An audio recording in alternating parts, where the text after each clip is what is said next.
कि मैं कहना चाहती हूँ महिलाओं को बस बोला थी 2 मिनट रुका।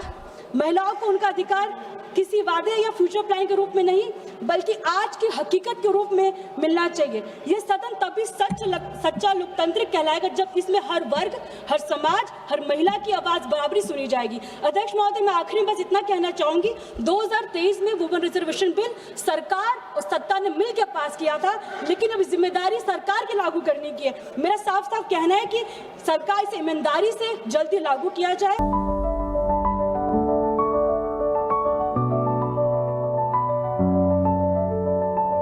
Goal the result factory. महत्वपूर्ण विषय पर मुझे बोलने का अवसर दिया। अध्यक्ष महोदय, लोकतंत्र में सबसे बड़ी जिम्मेदारी केवल कानून बनाना नहीं होता बल्कि सुनिश्चित करना होता है कि कानून के पीछे की नीतियां भी उतनी साफ और ईमानदार हो। अध्यक्ष महोदय, जल्दबाजी में लिए फैसला इतिहास में गलत बन जाते हैं, सोच समझ कर लिया फैसला देश की तकदीर बन जाती है। आज इस सदन में मैं उस आधी आबादी की आवाज बनकर खड़ी हूँ जिसे लोकतंत्र ने हमेशा ताकत को प्रतीक बनाया है, लेकिन जब अधिकार देने की बात आती है तब सरकार उन्हें शतरंज की गोटियों की तरह इस्तेमाल करती है। अध्यक्ष महोदय, हम सब महिला आरक्षण बिल के सपोर्ट में थे, हैं, रहेंगे, कोई इफ एंड बट की बात नहीं है, लेकिन सवाल ये है कि क्या यह बिल सच में महिलाओं को सशक्त करने के लिए है? क्या महिलाओं के नाम पर कुछ राजनीतिक उद्देश्य को पूरा करने के लिए है? अध्यक्ष महोदय, हक की बात कही मगर शर्तों में उलझा दिया, महिलाओं के नाम पर सारा एजेंडा ही बदल दिया। नीतियां अगर साफ होती हक कब का मिल जाता, आपने भविष्य कहकर उनका आज ही टाल दिया। अध्यक्ष महोदय, जो 3 बिल सदन में लाए गए हैं उन्हें जिस तरह से वुमेन रिजर्वेशन के रूप में प्रस्तुत किया जा रहा है, आज असल में वो इस बिल के जरिए देश के राजनीतिक नक्शे, रिप्रेजेंटेशन, पावर स्ट्रक्चर को बदलने की कोशिश की जा रही, वो भी महिलाओं के नाम पे। देखिए टाइमिंग, देखिए आप, राज्यों के चुनाव से ठीक पहले स्पेशल सेशन बुलाया गया, तो ये कोइंसिडेंस नहीं, कैलकुलेशन कहते हैं अध्यक्ष महोदय से। इस बिल में बहुत सारी समस्या है, जैसे आर्टिकल 82 अमेंडमेंट, महिला आरक्षण के नाम पर डिलिमिटेशन को सरकार की मर्जी पर छोड़ देना। पहले हर सेंसस के बाद यह प्रक्रिया अनिवार्य थी, नए बिल के बाद अब सरकार जब चाहे तब कर सकती है। दूसरी बात, पुराने आंकड़ों से नई सीटों तक तय करना रास्ता खोल दिया गया है, यानी 2011 के जैसे सेंसस के आधार पर 2029 के चुनाव कराया जाएगा। इस पे 2 लाइन कहना चाहूंगी। पुरानी आंकड़ों से नया इतिहास नहीं लिखा जाता, सच्चाई छुपाकर लोकतंत्र चला नहीं जाता। तीसरी बात, लोकसभा की सीट 850 तक बढ़ाने का प्रस्ताव है, इससे कुछ राज्यों का प्रभाव बहुत बढ़ सकता है और क्षेत्र असंतुलन पैदा हो सकता है।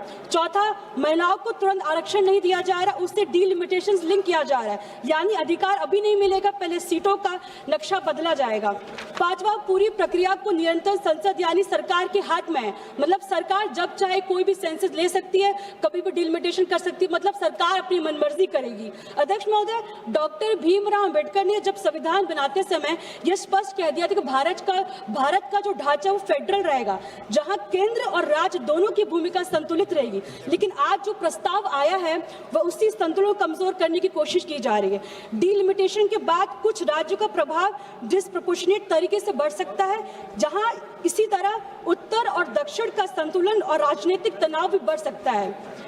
नारी शक्ति के सम्मान को भी सियासत में तोला गया, हक के सवाल को तारीखों में टाला गया, डिलिमिटेशन के नामों पर नक्शा बदला जा रहा है और इसे महिला आरक्षण का चेहरा बताया जा रहा है। अध्यक्ष महोदय, सबसे महत्वपूर्ण विषय है सोशल जस्टिस। आज देश की लगभग 40% आबादी ओबीसी समुदाय से आती है, लेकिन इस बिल में ओबीसी महिलाओं के लिए कोई स्पष्ट सब कोटा नहीं है।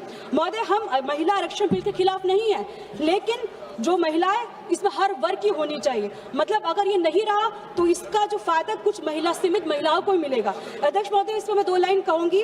आधी आबादी को हक न दो, हक दो, पर उसकी आधी आबादी के भीतर बराबरी भी होनी चाहिए। अध्यक्ष महोदय, मैं ये कहूंगी, सरकार कहती है डिलिमिटेशन के बाद वुमेन रिजर्वेशन लागू किया जाएगा, पर मेरा सीधा सवाल है, अगर आज 543 सीट मौजूद है तो उन पर 33% रिजर्वेशन लागू क्यों नहीं किया जा रहा है? क्या महिलाओं का अधिकार किसी एडमिनिस्ट्रेटिव एक्सरसाइज का इंतजार कराया जाएगा? अध्यक्ष महोदय, हम महिला आरक्षण के खिलाफ नहीं है, हम उसके नाम पे हो रहे अप्रोच के खिलाफ है। अगर आपकी नीयत साफ है तो आप आने वाले चुनाव में 33% रिजर्वेशन लागू कीजिए, डिलिमिटेशन बाद में कराइए, लेकिन अधिकार महिला को पहले दीजिए। अध्यक्ष महोदय, कंक्लूड करे दाम में पहले मैं आपसे कहूंगी कि मैं कहना चाहती हूँ, महिलाओं को बस बोला थी, 2 मिनट रुका। महिलाओं को उनका अधिकार किसी वादे या फ्यूचर प्लान के रूप में नहीं, बल्कि आज की हकीकत के रूप में मिलना चाहिए। ये सदन तभी सच्चा लोकतंत्र कहलाएगा जब इसमें हर वर्ग, हर समाज, हर महिला की आवाज बराबरी सुनी जाएगी। अध्यक्ष महोदय, मैं आखिरी में बस इतना कहना चाहूंगी, 2023 में वुमेन रिजर्वेशन बिल सरकार और सत्ता ने मिलकर पास किया था, लेकिन अब जिम्मेदारी सरकार की लागू करने की है। मेरा साफ साफ कहना है कि सरकार इसे ईमानदारी से जल्दी लागू किया जाए, बिना किसी राजनीतिक खेल के। सर 2 मिनट कंक्लूड कर रही हूँ मैं। कुल बात आ गई। Sir 2 minute. आ गई। हक की बात, मैं सर इतना कह रही हूँ, हक की बात है तो उसे आज निभाइए, वादों के पीछे सच और मत छुपाइए। नारी शक्ति के नाम पर खेल खेलना बंद कीजिए, जो वादा किया हक का उसे तुरंत लागू कर दिए। जय भीम, जय समाजवाद। श्रीमती अन्नपूर्णा देवी।